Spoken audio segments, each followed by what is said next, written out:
But see, that's where you're wrong, Patrick, because now you can get social studies in every subject. The exact social studies they want you to learn will now be every word problem in math, everything you read in language arts, everything, every scientist you learn about will either be diverse in the way their pigment aligned itself or diverse in the way they use their genitals, because now you're getting social studies in every subject. So they have solved this problem for you now, Patrick. Yes, that's true. That's true. But at some point we have to realize the colonizers won, and to him go the spoils of victory. So, but yeah, let's talk about that a little bit in the time we have left. That has been a bit for us on the right, and whatever those titles mean. But I think people are more apt on the right to now see that the press was lying to you, the cops were lying to you, the schools were lying to you, the government definitely was lying to you, even your side was lying to you. And not only that, but they also hate you, and they make TikTok videos about it. But now they're telling you, and we're coming for your kids. And so that puts a hand up, especially if you're on the quote unquote losing side of history or society or the culture war or political power. And so we're seeing things like CRT, wokeism, transgenderism, all these new educational strands. We have to be concerned about pronouns, even though we're talking one-on-one, when I would never care to call you anything other than your name. Are we hating away from the public school model and that's it? Or are we protecting our children too much from experiencing the actual world they're living in? Sure. Yeah. Just a small question. Yeah. So look, I'll go back to the foundation that it is, from a Christian's perspective, it is your responsibility, especially as a father. It is your responsibility to see to the education of your children such that they're raised in the nurture and admonition of the Lord. And I do believe some people, when they say that that's possible in a public school context, and I'm talking about the intentionally religionless, although you mentioned a couple things I think qualify as a religion there in your rundown, but the intentionally traditional religion with a book less. Although, sorry, even as I say that, they've got books written much more recently. Anyway, sorry. But the so the intentionally Christless, let's say, style public education. I believe that it is possible to say, look, my kid is going to learn to read, learn their times tables. I'm sending them to a school that will actually do times tables. Excellent. They're going to learn to read, learn their times tables. They're going to learn. They're going to get the raw facts, and then I'm going to bring them home, and I'm going to resolutely catechize them. I'm going to keep up with what they're being taught and counteract it with scriptural truths. I totally believe that for some people, that if you're taking it seriously and being intentional about it, that for some people that is possible. Sounds harder to me than some of your other options, but I can totally believe that's possible. I think where what I want to argue though against is the idea that send your kids out to the public schools as if it was a mission field. Because the mission field is in large measure what you are educating them for. So how good, how useful would Hudson Taylor have been if he dropped into China and became very Chinese, which he did, and that was great, and in large measure responsible for the modern missions movement by so doing. But how effective would he have been if he had not first learned the scriptures so that he could then be so yes, becoming fully Chinese is very important to minister in inland China. But he needed to have known the scriptures first. Look, in Calvin's Geneva, they were training men for 3 years every day. They were intensely training men every day for 3 years. It's one of the big reasons why seminaries are still a 3-year program. They would be training men intensely every day for 3 years.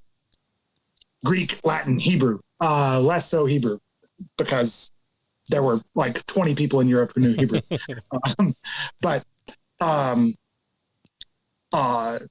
Because of government policy, by the way. But anyway, we'll set that aside. It was church policy. No.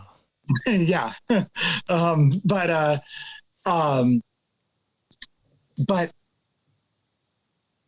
they were intensely training these men for 3 years to go directly into Italy and last about 2 weeks before they were killed. Right? Like that is traditionally how we have felt about preparing people for a mission field. Is you don't just say, I've given you no training, good luck. So I realize there's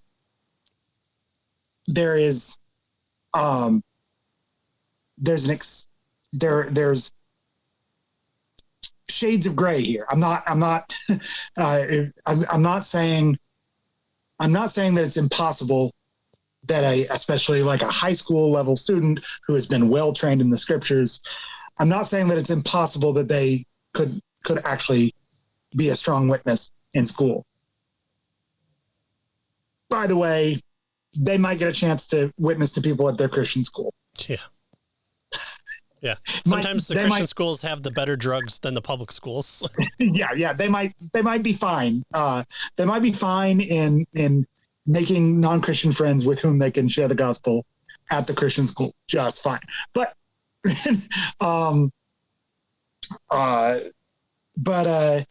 yeah, so that's the main one I want to argue against there. But then just say again, I think it's important. First of all, I trust parents. I trust parents way more than I trust an expert, even an expert like me that's an expert in like empowering parents in the education system. I trust parents more than I trust experts to make these decisions, because really, I'm the real expert in each of my children. There might be other people who are more expert than me in curriculum development, in certain kinds of pedagogy, in speech pathology, as we discussed. But there's no one more expert than me in my 6'4", 3 and 1 year old, right? And I'd argue even their mother, but maybe I'd give her that on some days. And again, we have said that yes, ultimately a school division is going to need to turn out 30,000 individually educated children, but ultimately education is at the individual level. You can't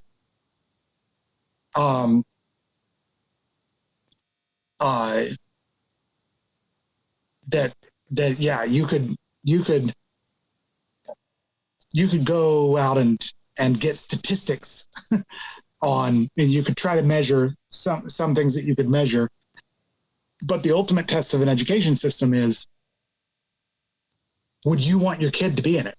Like, no, if you could know everything there was to know about it, if you had all the knowledge that you could want, and if you had the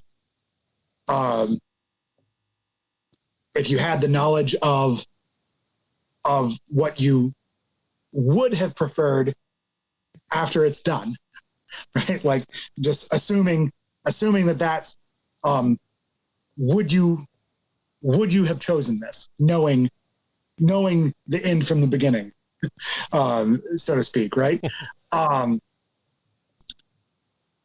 That to me is the real test. That's what I mean when I say quality.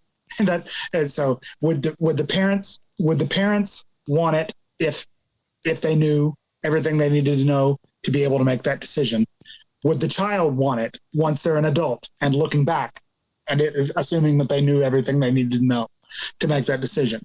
Aware of their alternatives and aware of whatever they needed to know to make the decision about whether they liked or hated their education, right?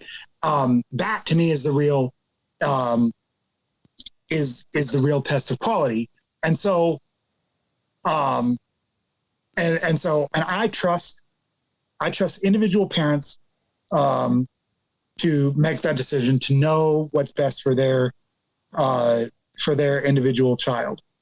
I would say that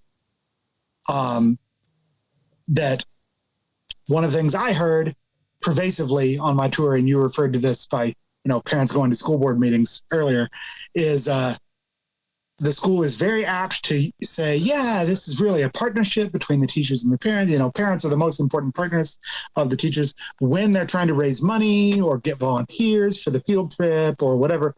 But then when you have something you want to change, then it's then suddenly the tune changes dramatically, and now you're a terrorist. But then I would say that if you are in that kind of context, that some of the things that we've already said can help guide you. So, okay. So one thing that we said before we started recording is that as a generalization, because of the way we have structured our education system, unfortunately, teaching attracts some of the most risk averse and non-entrepreneurial subset within that strata of knowledge and grades and so forth, right? So that among the people who do well enough in school that they might consider teaching, but not so incredibly well in school. Those people sometimes consider becoming professors or whatever, but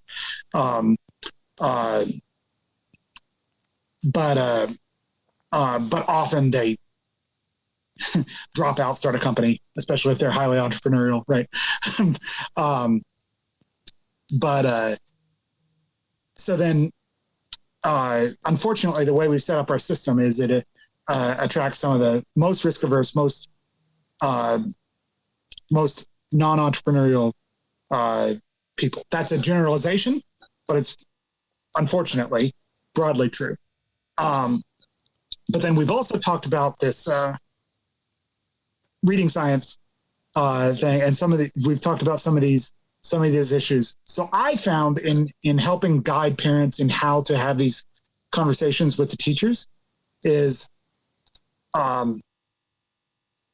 if you get yourself in a chain of escalation where you're escalating from the teacher to the principal, from the principal to the superintendent or to the school trustee, from the school trustee to your member of the legislative assembly or your state rep or whatever, and all the way up to the education minister or the Govt. I don't know. No one knows. That's the whole point of the system. Yeah. But so if you're in this escalation cycle, right? Like, the person who is most motivated for you to not escalate is the classroom teacher. That is the person who least wants this to escalate because of that risk aversion. They are generally the person in this process who least wants to escalate this situation, and they are most involved with the direct education of the student. So what I found a lot of success in with the parents that I'm advising on how to approach these things is have a relatively informal conversation with your kid's teacher. If you would normally email them, then email's fine. Email is good to have a record of the conversation. But if you wouldn't normally email them, then talk to them at pickup. Do whatever you would normally do. Don't set off alarm bells right away. And so say it's Johnny has two mommies, and that's the issue that you want to address with these teachers. So they're having them read Johnny has two mommies.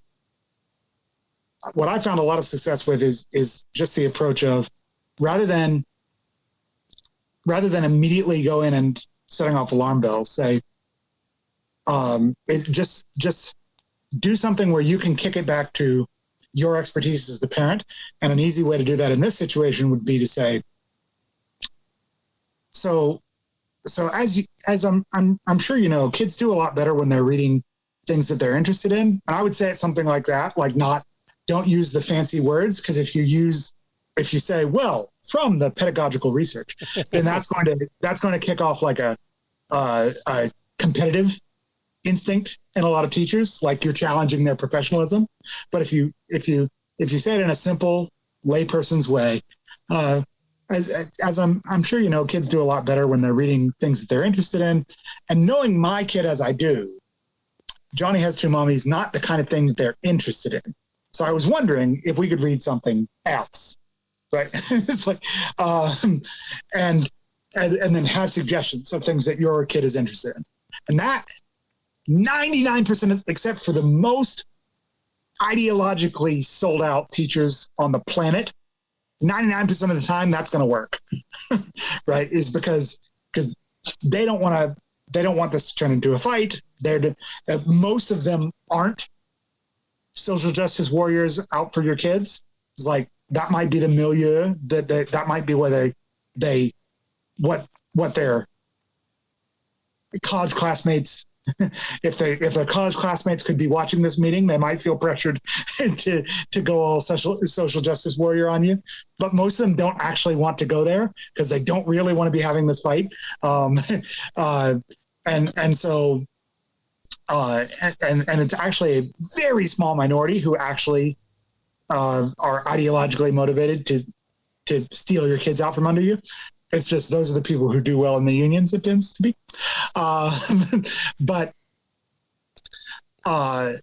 So just have that simple conversation to present it in that way. And then by the way, if you feel like you need a record of this conversation, then you go home and you say, I was thinking more about our conversation. Now, my understanding is that I said this and you said this. Correct me if I'm wrong, but my understanding is that this is how our conversation played out. And I had a couple more thoughts about that, and here they are.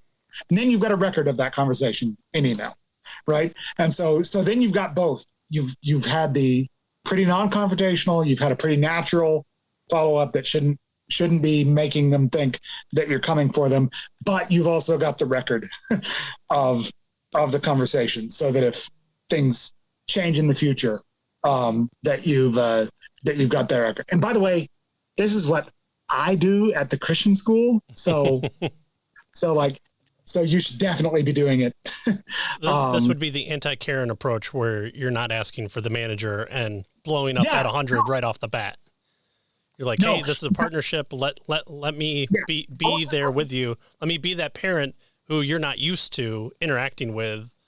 Why Johnny can't read? I want Johnny to read. Can he read a selection of these 3 books? Can you help him?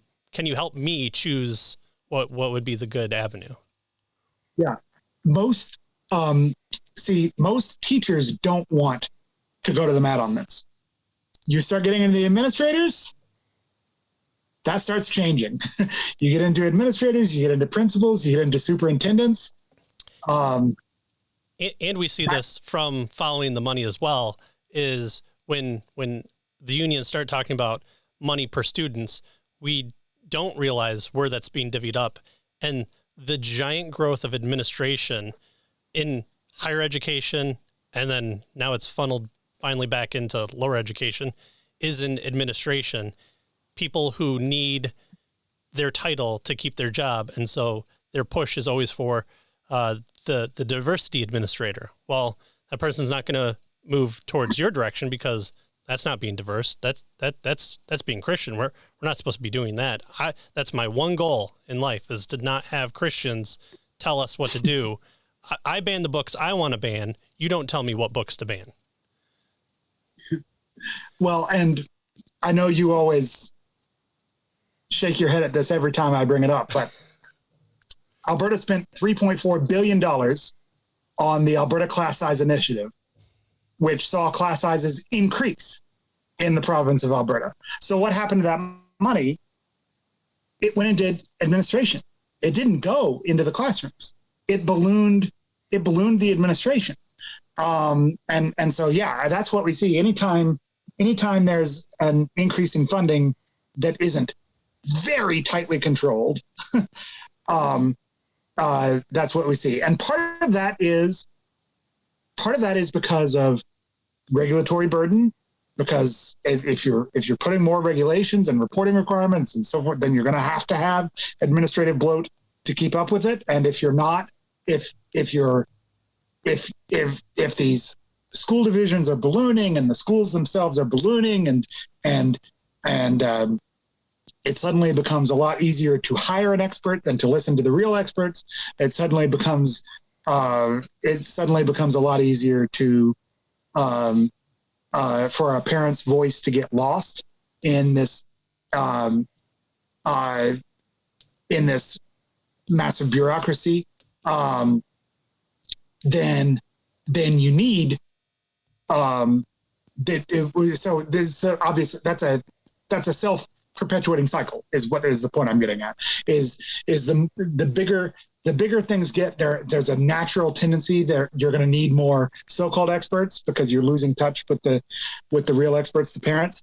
And just a real quick aside, we can replace the word education with healthcare and get the same exact talking points here too. So again, this isn't just apologetics only. This isn't just education only. This permeates throughout our entire culture. This is how God made the world, and how people sometimes malform it, right? Like this is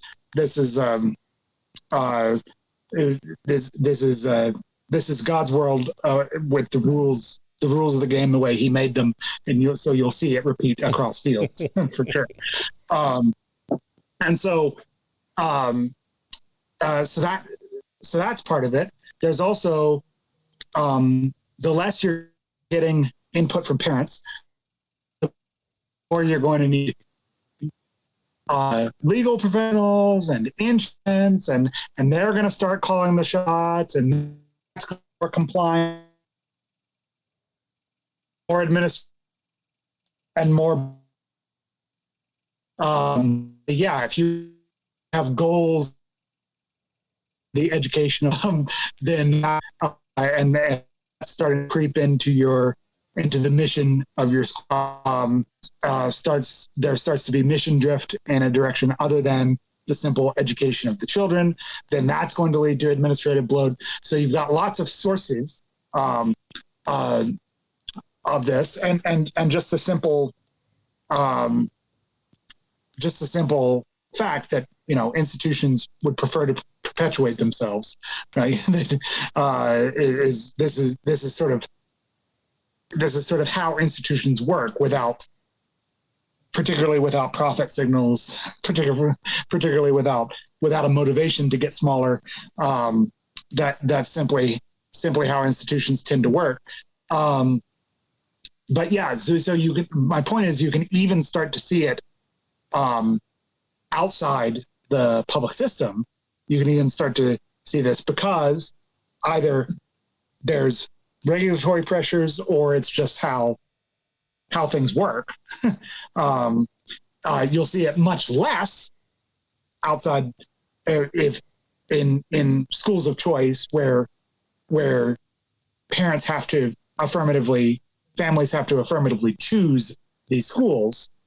Then you'll see it a lot less because there's a lot more of something resembling a price signal there that can rein that in. But they're not immune from it, especially again if the regulatory requirements themselves are going to impose a cost that the response is going to be more, and then even things we don't think of as regulation, but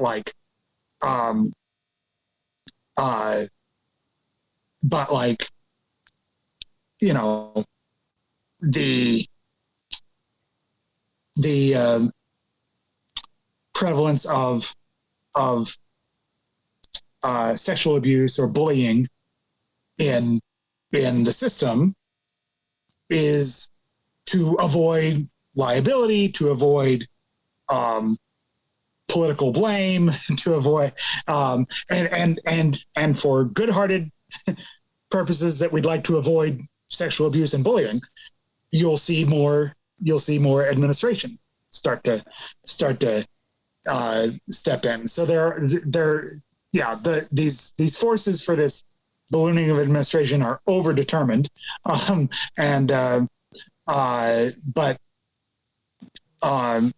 the more of that we see, the less and less of what we are spending for the education of students is actually making it to the classroom, and the less and less that parent's voice is going to be able to get through the noise, which again is why start with the classroom teacher, because once you get into that bureaucracy, it's a hydra. Right. You cut off one head, two come in its place. But so stick to that classroom teacher when you can. And then I might also almost recommend starting from the other direction. Like start with elected officials. Bureaucrats have very, very little motivation to listen to you. Like they've got their own sort of bureaucratic institutional motivations, which you may or may not be able to use to motivate them. But you've got an automatic motivation with a politician that, hey, if you handle this poorly enough, I could go to a newspaper, I could run against you, I could, mm-hmm. you could simply have a parent revolt that makes your job less fun. This is all very motivating to an elected official, less so to a superintendent. Some of whom make more than the president of the United States. And there's very, very little you can do to convince them that you can bring down their house of cards. Yeah, that's why I always want to be a mid-level stooge, so that I'm lost in the milieu of the machine, but I still get the kickbacks and not have to do much work. And I think so we're talking about essentially the left has certain things right. Where is the place of power? We want the power as parents because they're our children. And I think all parents desire that in some fashion. Even if you believe in running a full-on communist co-op, you have the desire to put your children in that. And so finding the ability to have the most impact with the most amount of power at the best price, what you're talking about is taking the Christian nice approach of viewing that person in the image of God, and then having a conversation that doesn't imbue that person with vile hatred towards you because you're spitting in their face almost directly. On the other hand of that, having the bureaucracy, we can wait every 4 or 6 years to vote people in, but people like Corey DeAngelis have been pushing forward the funding students, not programs, or I'm sorry, funding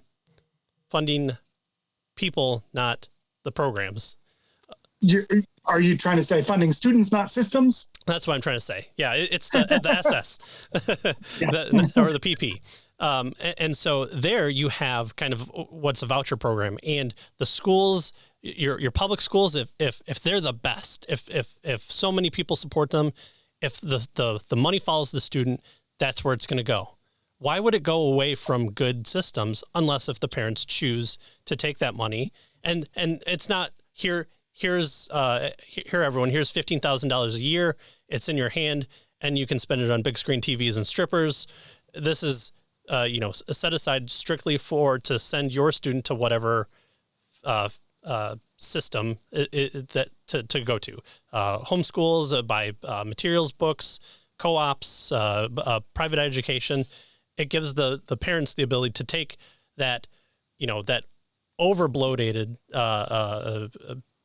per year, per student cost and put it towards the way that you want your own child to be educated. And that way it splits up that one policy system into, okay, let's use economics to find the best route for our money. And then we'll find that and more people will go to it. More people will improve upon it because it's getting more money. And we'll see what 50 states will do as opposed to one federal system. And so that voucher program doesn't hurt the public schools only in the sense that they can't build up their machine to hate you more. It's empowering you with the money that we're even saying, like, for you and I, we would say, my money is my money, stay away from it. But also we can pool our money together as individuals privately or as a church and create our own school or send a group of kids to these 3 choices. But let's even say, I believe in funding the kid down the street who comes from a broken home, and I want a centralized power to do that. This would take that same route, but that kid with their parents who probably do love him, we're not opining people that hate their kids or, wish abortion would cover 99 months after birth, but people are parents in just different situations, and that money is then following the route that's best for them. And if that's the public, great. Public school will improve because they're going to want to capture the most amount. They're going to keep the bad people out that they don't need, and also say, hey, we have the best sports program. So if you're an athlete, the athletes go to, Apple Elementary, and from there we train them up in football and nothing but football. We talk about how many steps in math. We run plays of history. We look at the logic of quarterback thinking throughout history, and so that's where you're going to train those people up. But you're also going to want them to be good students so that they survive and tell good things about your school. Then we'll bring more money captured into it. So Corey DeAngelis and his folks have been pushing for that, and in the States and I believe in Canada, that's really been resonating well, so much so that politicians are winning and losing based on that, who are traditionally the opposite side of the divide of Republicans or Democrats. well, it's especially been in Republican nominations, Republican primaries. Right. That we've seen. School choice has become a litmus test issue for Republicans in the states. More than actually, I saw a poll of Oklahoma Republicans where school choice actually barely edged out abortion as being a litmus test issue for Oklahoma Republicans. So they were 1 and 2, and they were both in the high 90s. But it's really very rapidly, and I would say because of the global lockdown, it's really very rapidly at least achieved parity with abortion as being a litmus test issue for Republicans in Republican primaries.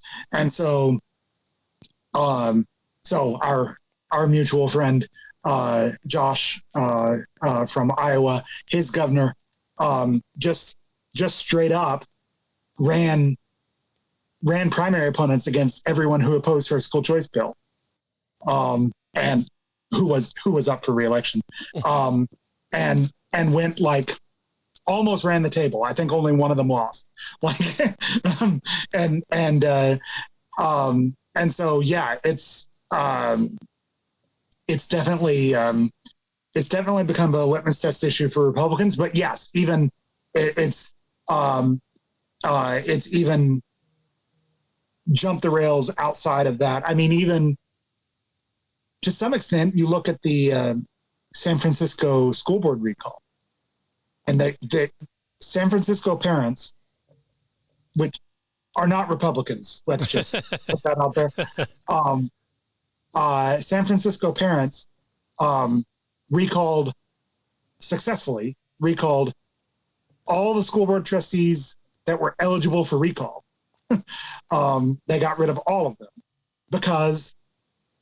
largely because it was overdetermined, but largely because they're renaming schools that aren't open.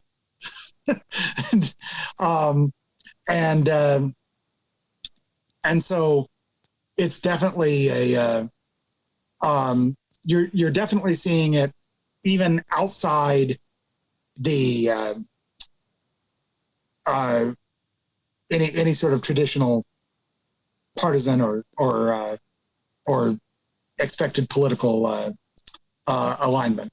But okay, so I know you're probably trying to wrap up at this point, but you've just sort of centrally landed on most of what I more centrally on what I actually do in my day job. So, man, I've centralized the conversation. This is terrible. Yeah.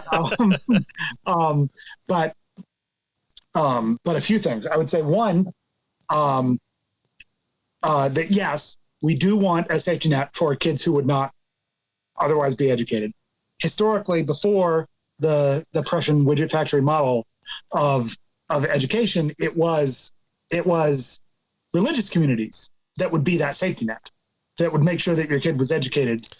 Are you saying that the Department of Education in the United States that was formed in 1979 is not the from ye old time history of how we do things, and that governments, especially from the federal level, use their dollar bills to influence the local levels so that they obtain the most amount of power, like they did with roads? I'm shocked. Yeah. This is new information. You should be. Yeah, I mean, I'll put in one more plug for the Canadian, especially Albertan education system here, and say we don't have any federal education policy in Canada, which is a beautiful thing. So America has Canadianized itself over Canada. Well, yeah, in the sense that the most natural understanding of what a province of a central government would mean versus what a state would mean, then yes. But although that would be an oversimplification. We're both we're both intended to be decentralized, and both of our federal governments have overrun that pretty significantly. But so far in education, not so much. Now, mild exception, the federal government did send a boatload of COVID money, and over the course of the global lockdowns. So we need to keep a close eye, because, you know, they start giving you money for emergencies, and then the money never goes away, and then the strings come. Neither do the emergencies. Yeah, exactly. Yeah. So what you've told me is that if I declare an emergency, I have more power. So then what I need to do is declare more emergencies. This is funny. Even the English Civil War is because one of the triggering events was the king had the power to levy a tax without Parliament, in the form of ship money, which was supposed to be for the Spanish Armada is sailing here right now. Either provide me a certain number of ships or provide me the money to buy those ships, because we are under imminent attack. But it did not define defining an imminent attack was left up to the king. The king got to define when the emergency was. So every year he would levy ship money. They'd be like, and they'd be like, so this has just become a tax that you're doing without Parliament, which is like, you're getting around the whole point of Parliament. And this was one of the sources of the English Civil War. So yeah, you have these pull in case of emergency, and it's like, but I get so much more when I pull it. Maybe this gets to be an emergency. So yeah, that's so that's a big problem, and that's something we would have to watch here in Canada, is that we don't have continuous emergency funding coming from the feds, because yeah, that would eventually mean that you will have federal education policy. But yeah,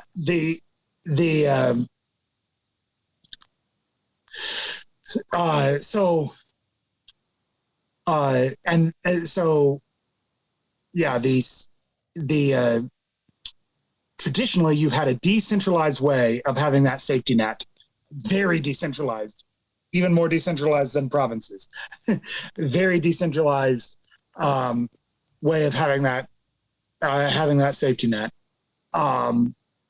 Obviously it would be good to get back to that. I understand that that's not where our society is right now. We can't have that. We've atrophied that muscle, right, to where we can't have that safety net tomorrow, and there will be real human suffering if we try, and it won't work because of the real human suffering. So and we won't try it for long. So it would be a policy failure, and we would go back to a worse system if we tried it. So pragmatically, then the best thing we can do is try to decentralize with that safety net in place. Unfortunately, for now, it will have to be provided by the government, which is to say the civil magistrate, since families and churches are also governments. So that for now, recognizing that we live in a fallen world, that we can't get back to where our society has deviated from all that quickly, that it's you're still going to have this safety net provision by the state for now, but that at least what we can do then is decentralize it and put it in the hands of individual parents and individual communities and society, charities formed under the Societies Act in the case of Alberta, or whatever the equivalent would be wherever you live, that we put it in those hands, decentralized hands as much as possible, so that it, as much as possible, we're decentralizing down to the kitchen table level, but where that's not possible, to at least the individual school level, the individual society level. Is society in the sense of charity. Sorry, that's how we use the word society legally in Alberta. And so that as much as possible we're getting things down to that level. That would be the goal. That would be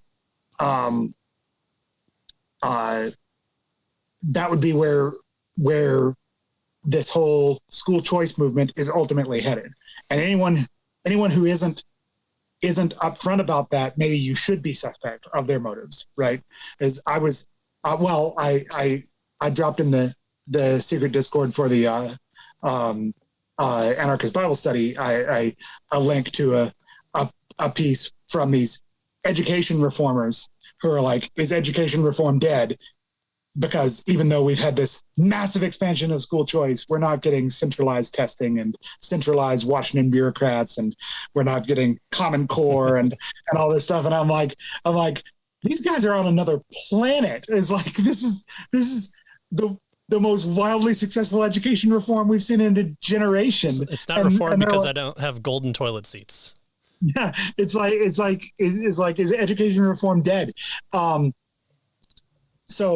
So yeah, I mean, I would be suspect of anyone who isn't willing to be upfront about that. That's the direction. That's the goal. That's the direction this is headed. Is radical decentralization, and so that brings me to one other point. You called them vouchers, and I don't object to that word. It's not. I mean, it's the word that Milton Friedman used in 1955, the government role in education. It's a fine enough word.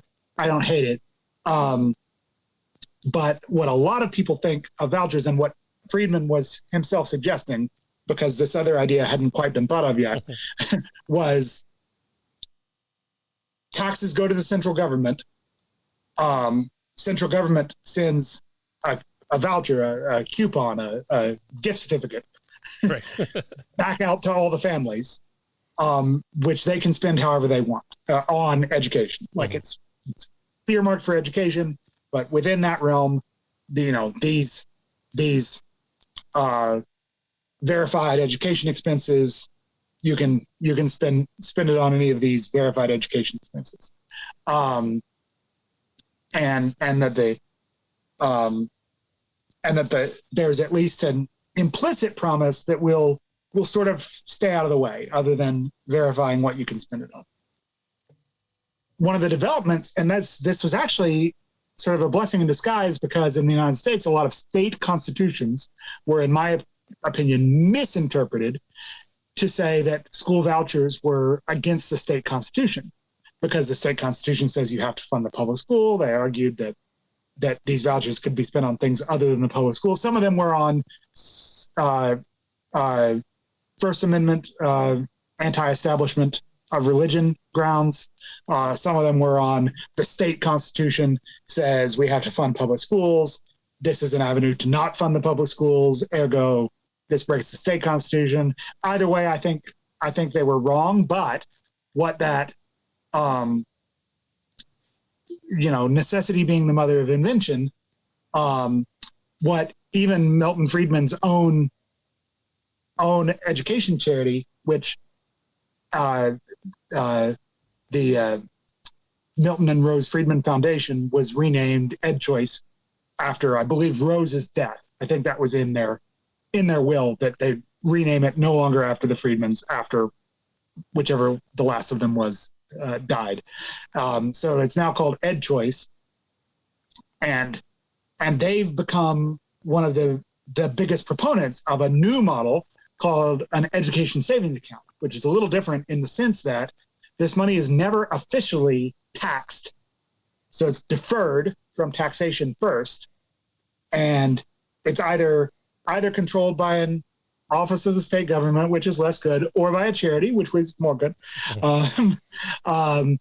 that can then confirm that things are being spent on verified education expenses. And that's basically the only, because it's not government money, it's not tax money, then they have no say. And they're like structurally, legally, they wouldn't be able to. And courts have said, well, and actually Carson v. Macon, a Supreme Court decision from this last term, justifiably buried in a lot of other wonderful Supreme Court decisions.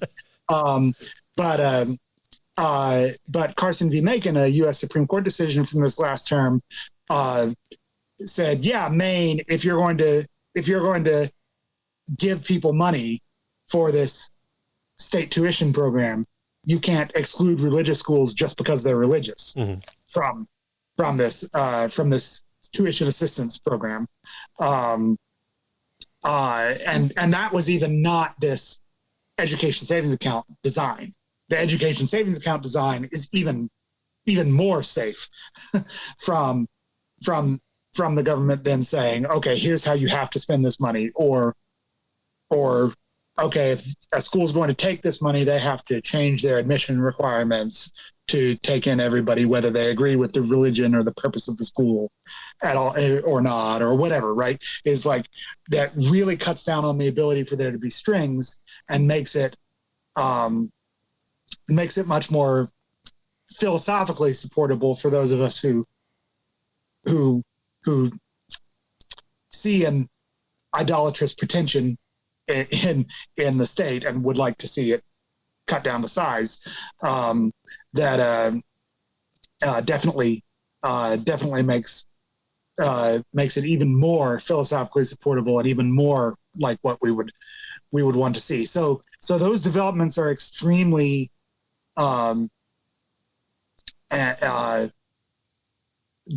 those developments are extremely heartening. And I would say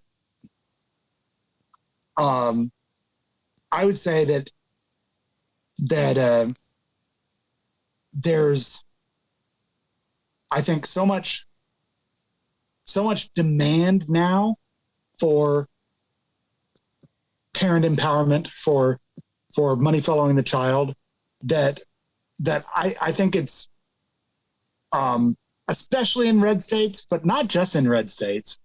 I think there's going to be so much that again, it's become almost definitional of what it is to be a Republican. Lots of that 0.1% of Republicans, 0.1% of teacher union money that was going to Republicans.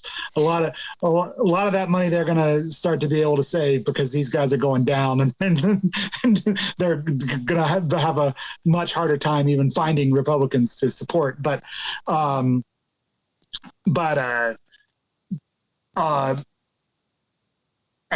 obviously for now, that has driven the other party in the other direction. It's made them more reliant on the teacher union money. Right now there's a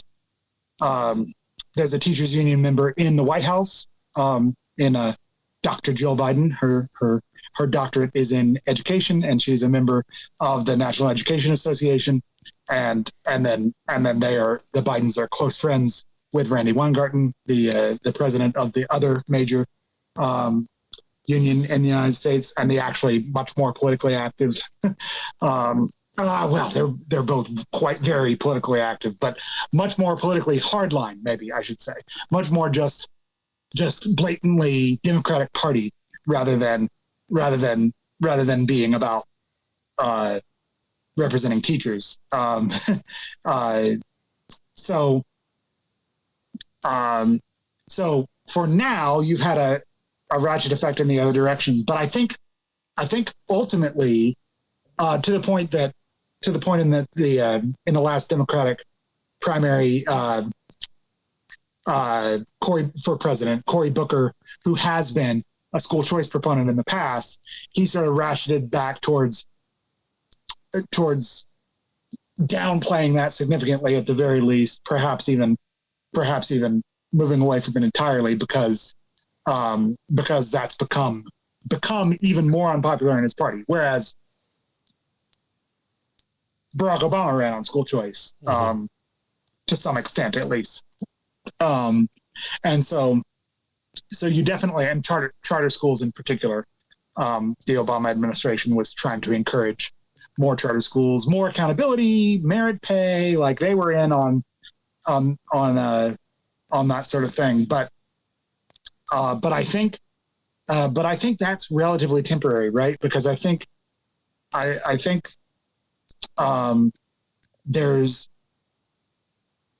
it's like we've seen if you take the parents for granted and you say parents don't get to have a say in their child's education, then you can't even win a state like Virginia.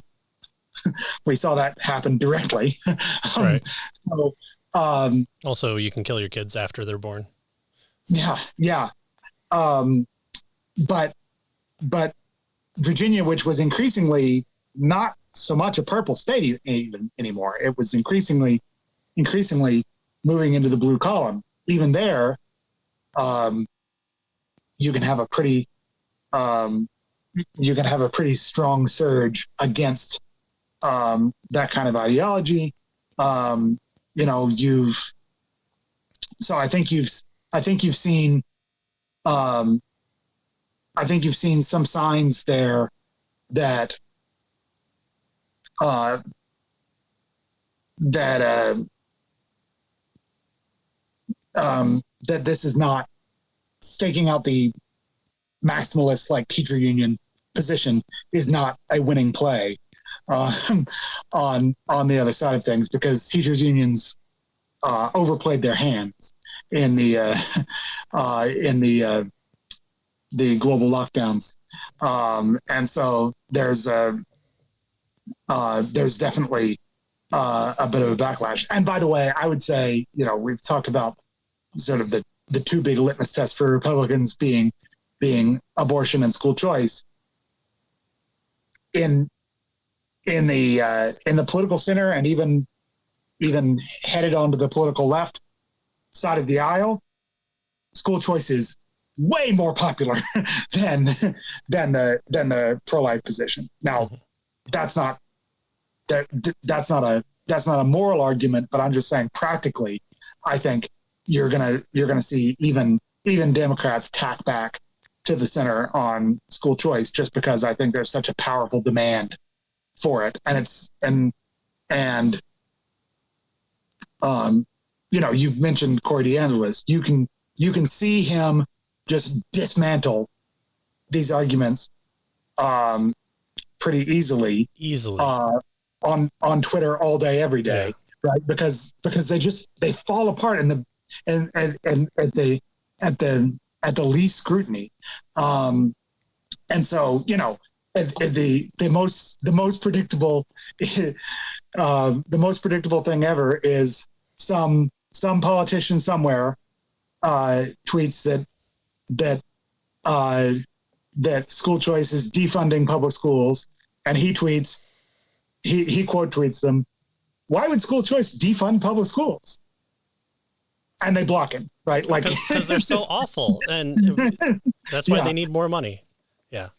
Or the other side where he goes, "But you sent your kids to a private school. Why is it good for you and not good for parents of your district or whatever?" Yeah, you went to a private school. Was one. Yeah, you went to a private school. Your kids go to a private school. Definitely. The Obamas sent theirs to private schools too. And why was it good for them to shop around in schools, but not everybody in the nation that they were, sending to public schools only? Yeah. I love the West Wing, but in the last season of the West Wing, the Santoses decide to send their kids to the public school. And I'm like, no, don't buy it. Yep. Never going to happen. That's when you know it's a work of fiction. Yeah. Yeah. Never going to happen. DC public schools in that year, I can't remember what year that was, never, ever, ever going to happen. Yeah. No one who could afford not to is sending their kid to a DC public school in 2005 or whatever that year was. And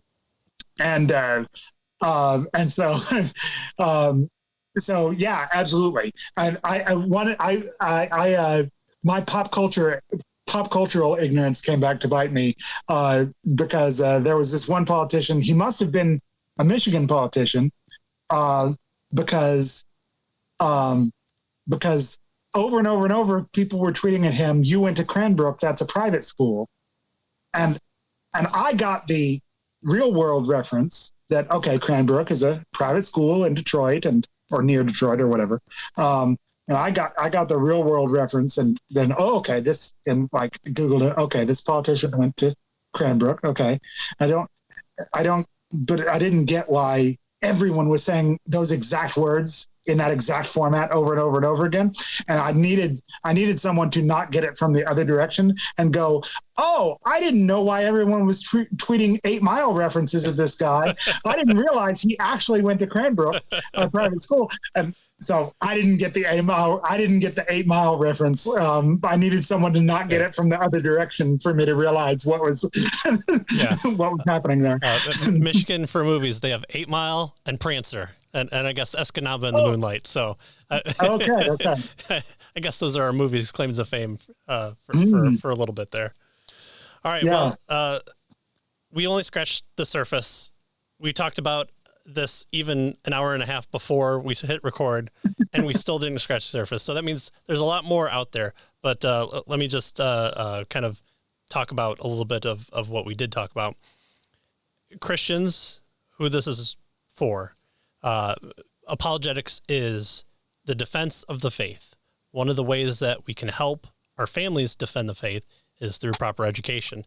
Deuteronomy 6, after the Shema, the most basic and primitive and important command to the Jews at the time, especially in the midst of the paganism that they were a part of, God said, "And these words that I command you today shall be on your heart. You shall teach them diligently to your children. You shall talk to them when you sit in the house, when you walk by the way, when you lie down, and when you rise. You shall bind them on the sign of your hand, and they shall be the frontlets between your eyes. You shall write them on your doorposts of your house and on your gates." Jews today also do this specifically and literally. This isn't just, teach the ways of God. This is, here's how animals procreate. Here's how to get the best crop. Here's the way that God set up the world. Here's the way that God commands us to do to do economics, to have not uneven scales, to be fair, to respect the Sabbath. All these things were done not just in those movements of sitting down and lying down and talking with them. All of it was under the guise of, this is God's world, and we act in such a way that honors him in everything that we do. And it's also in what we teach our kids. It's what we are commanded to in Scripture. It's what we as Christians want to do as well, because we love our families. We put our wives before us so that we can honor them and give up ourselves as Christ gave up himself for the church and for our children. You know, to have parents die for children, giving kidneys or lifting helicopters off them, are normal. They're positive reinforcement to us, because they cry out for a normal response to us of, yes, and that's what I would do for my family. And so finding the right way to educate your kid is you building that dynasty in them that God commands each of us to do. As men, we're commanded to lead our family. And so be active. Even if you do homeschool, be active and care about what your wife is teaching, because it is ultimately your responsibility, just as the pastor is responsible for your salvation walk and growth, to be absent from that and just say, well, I put the curriculum on the table because I make the money, is doing a disservice to your family. Be involved in some way and do that. If you're not homeschooling and you cannot do it, find the best way, as Jeff talked about. Be a Christian when you talk to the parents. Form those relationships. When you talk to the teacher, you want them to go, oh, I'm not used to parents taking my advice on, here's supplement material to help them understand it. Perfect. Do those things. Don't, we see the worst on there. We see the worst on TikTok of them wanting to corrupt your children, and you may experience that too. And so one of those ways is through finding alternates and and you have to care about your kids because you understand, as we've talked about in a number of books that we've presented on the show, there is no neutrality. You're either Christian or you're not. You're either doing what God wants or you're not. And that's what the other side also believes. And you want them to believe that because that's the way that God has created everything. And so, again, we talk about these things from a worldview perspective, and education is extremely important in the worldview perspective. It's how our children are seeing the world, and we want to be involved in some fashion with that. The most being homeschooling or some type of alternative education where we're not sending them away for 8 hours for Caesar to put, make them into Romans, is the line from A Better Man Than I goes, Vadibakam for anyone who has missed that citation. And so build the dynasty in your home, be the leader that you want to be. And wives, if you need to have that conversation with your husband as well, if you're convicted for it, that's a positive sign. And if public school is the way to go, then be involved and understand that you have just as much of an uphill battle if you have a 9-to-5 job and have to come home and catechize your child out of what bad stuff that they learned, or putting those things that they learned into proper context through a Christian worldview. And so each way that we're doing it, put strengths, put weaknesses. The socialization aspect, I think, has come a long way since the lockdowns. Probably one of the only positives of the lockdown is realizing that homeschool families aren't as weird as what you thought they were, and has become a numbers game. So where 1 million homeschool people might have been weird, 3.2 million is becoming less weird. And so we spread the weirdness out. and we've also realized what socialization is, and having the co-ops is helping that too. And having churches care about what happens to their congregation outside of just Sunday is also helping that. If you're working 2 jobs, 3 jobs as a single parent, you can find a place in the church or people that care about your kids just as much as you do, but you care about them more. And so that's why you find the right path and care about it, because this is what we're called to do as Christians. And this is what we want to do as parents who love our children. And so this is a fuller expression of that in a mindset of caring about our family as we lead them in the way that God commands us to. So Jeff, where can we go for more? And does the Albertan Parents Union, can any good thing good come out of Canada? Will it help us Americans who are vastly superior and more freedom mindset, especially these last 3 years? I mean, we've been super freedom mindset. That can the Alberta Parents Union help us with education choice as well?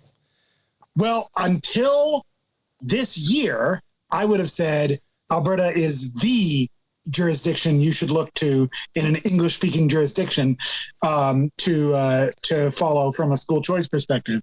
I can't say that anymore. Now you should look at Arizona, and then if you want to see what a older, more before some of these innovations that we've talked about version of this might look like, you could look to Alberta, but Arizona unfortunately has surpassed us, and basically Florida has promised to the next time they have a legislative session. So we're gonna get outrun by 2 places that have significantly better weather than us. It's hotter. They can move quicker there. Yeah. There you go. I always, every time someone recommends a policy that worked really well in Vancouver, I always say, okay, was that policy responsible for Vancouver's weather? Because if it wasn't, I don't think that's what gets people to move to Vancouver. I think, I think unless that policy can cause Vancouver weather, that we might have to attract people with freedom.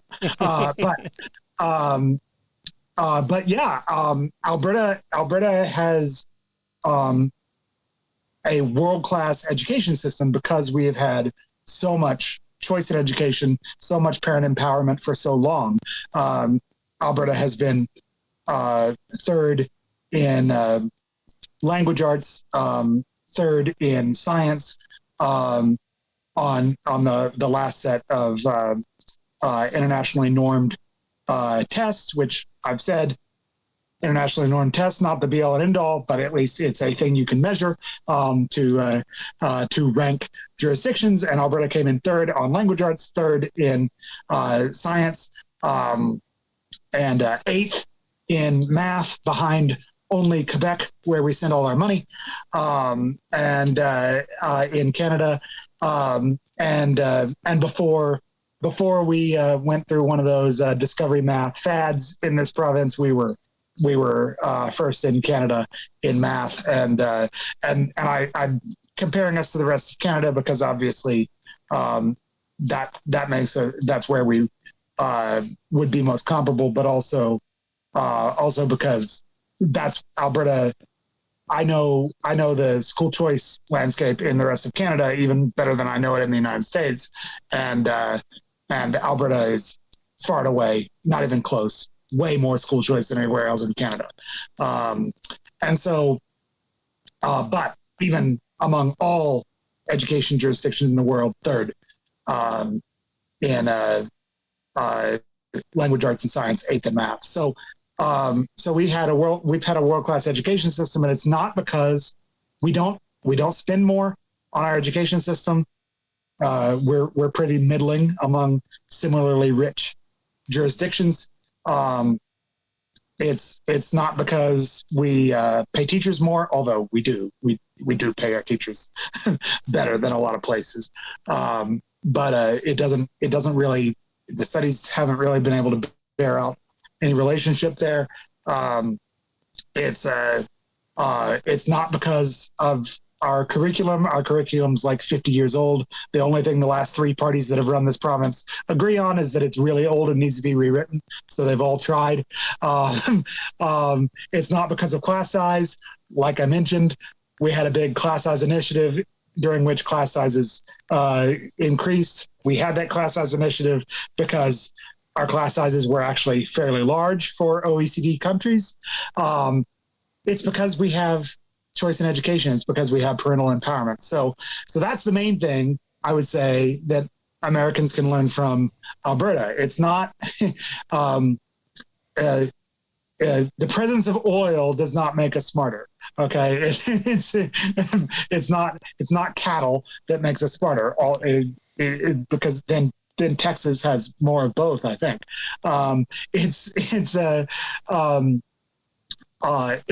it's parent empowerment.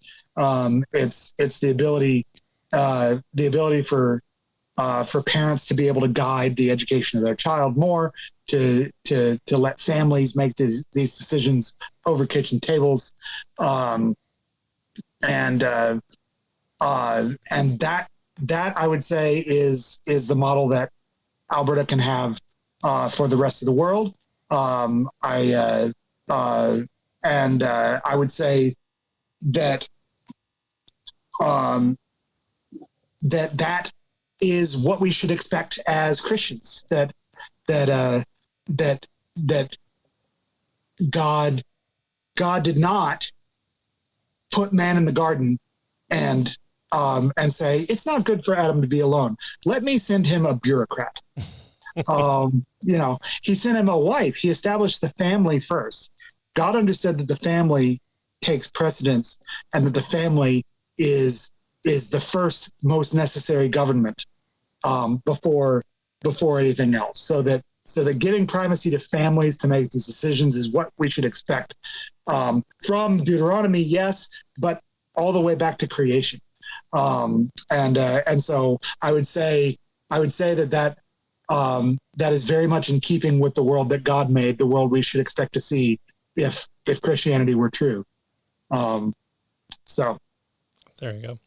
I'll put all the links in the description. If you're at a deficit for Lord of the Ring memes, support Jeff with the Buy Me a Coffee link, or Jeff Park YYC is the handle for J Park YYC. The letter J Park. Yeah. YYC. Yeah, not like Homer Simpson's middle name J. But the letter J, yes. and no one will get Simpsons references anymore because it hasn't been relevant for 30 years now. So all that will be included in the description. Clearly, we're at 2 episodes. So thanks for joining us. And Tony will be back next time. And I got 2 people who I knew could talk a lot that would give us the content to give him some moving time. So other than that, I severely love Jeff, and learning from him is always amazing and stretching. And you should never do it if you never want to change, because you're almost forced to, because he uses this thing called the Word of God to drive points. And sometimes I don't appreciate that, and I also have to read more because of him. But check him out. Check Anarchist Bible Study.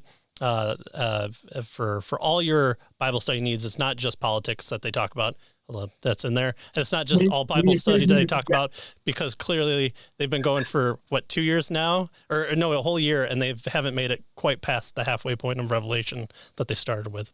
And so other than that, it's great. It always gets me through my Sundays, and I always appreciate that as much as I appreciate you, Jeff. So thanks for coming on, and we'll see everyone else next time, and we'll continue on with our Greg Bahnsen book, Against All Opposition. Thanks so much for having me.